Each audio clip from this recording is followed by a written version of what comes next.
Hi friends, இன்றைக்கி நம்ம Bhagyalakshmi promo தான் இன்றைக்கும் நாளைக்கும் நடக்கிறத பற்றி பார்க்க போகிறோம். நம்ம பாக்கியா வந்து முடிவாக இருக்கிறாங்க. யார் என்ன சொன்னாலும் சரி, மாமியார் சொன்னாலும் சரி, செல்வன் சொன்னாலும் சரி, இல்லை மக சொன்னாலும் சரி, இனியா சொன்னாலும் சரி, யார் சொன்னாலும் சரி, இந்த முடிவை நான் மாற்றிக்க போகிறதில்ல. நீங்கள் என்ன நினச்சாலும் சரி, நான் இந்த முடிவை மாற்றிக்க போகிறதில்ல.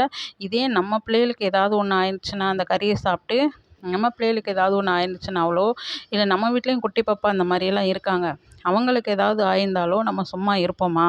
இதே அவரோட கேபின்ல போய் நான் இந்த மாதிரி ஒரு ஆளை செக் பண்ணி, ஏதாவது ஒரு ஃபுட்டை மாற்றி, அவரோட ஏதோ ஒன்று நான் தப்பு பண்ணியிருந்தா, அவர் என்ன சும்மா விட்டுருப்பாரா? அப்படின்னு சொல்லி அவங்க மாமியாரை வாங்கு வாங்குன்னு வாங்குறாங்க. ஆனால் எந்த இதுவுமே அவங்க மாமியார் கேட்க மாட்டேங்கிறாங்க.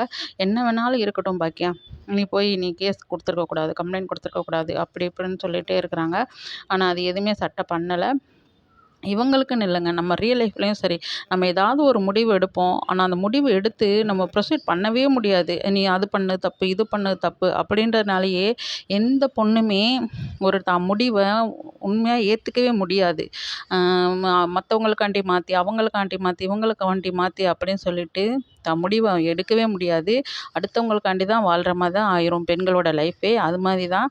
ஆனால் இந்த தடவை பாக்கியா வந்து யாருக்காண்டியும் இல்லை, நான் மக்களுக்காக அவர் செஞ்ச தப்புக்காக நான் தண்டனை வாங்கியே கொடுப்பேன் அப்படி சொல்லிட்டு தீர்க்கமாக இருக்காங்க. அவங்க முடிவில் தீர்மானமாக இருக்கிறாங்க.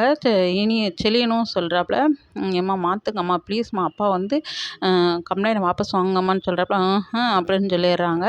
ஆனால் எழில் வந்து சொல்கிறப்ப, அம்மா நீங்கள் இப்போ செஞ்சதாம்மா கரெக்டு. இந்த ஆளுக்கு நீங்கள் முதையே பண்ணியிருக்கணுமா, இந்த தண்டனையை நீங்கள் முதையே கொடுத்துருக்கணும்.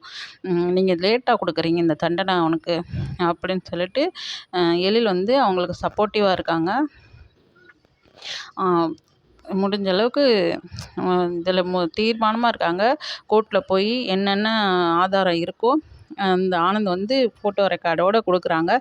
அதனால் அந்த ஃபோட்டோ ரெக்கார்டோடு எடுத்து கொண்டு போய் போலீஸ் ஸ்டேஷனில் கோர்ட்டில் கொண்டு போய் சாட்சியோடு இது பண்ணிடுறாங்க. கோபி வந்து ஜெயிலில் இருக்கிற மாதிரியே ஆயிடுது. ராதிகா வந்து அவருக்கு எந்த சப்போர்ட்டுமே பண்ண போகிறதில்ல. இப்படி ஒரு முகம் இருக்கா இவருக்கு, இவரை நான் ஏற்றுக்கவே மாட்டேன், இவர் எனக்கு வேணாம் அப்படின்னு சொல்லிட்டு முடிவெடுத்து ராதிகாவும் பேசாமல் அமைதியாக இருந்துடுறாங்க. அவங்க அம்மா தான் கத்துறாங்க, ஏண்டி நீ தானடி விரும்பி கல்யாணம் பண்ண, இப்போ அப்படி இருக்குது இப்படி இருக்குது அப்படின்னு சொன்னால் என்னடி அர்த்தம் அப்படின்னு சொல்லிட்டு அவங்க அம்மா சத்தம் போட்டுகிட்டே தான் இருக்காங்க. நீங்கள் போங்கம்மா, அவங்க வேலையை பாருங்கள், எனக்கு இப்போ ஏற்பட்ட மனுஷனே எனக்கு தேவையில்லை. யாரும் புருஷன் இல்லாமல் பிள்ளைய வளர்க்குறது இல்லையா, நான் அப்படி வளர்த்துக்கிறேன், எனக்கு இவன் தேவையே இல்லை அப்படி சொல்லிட்டு ராதிகாவும் ஒரு நல்ல முடிவு எடுத்துக்கிறாங்க. இந்த வாரம் சுவாரஸ்யமாக இருக்க போது யாரும் பாக்கியாவை மிஸ் பண்ணிடாதீங்க.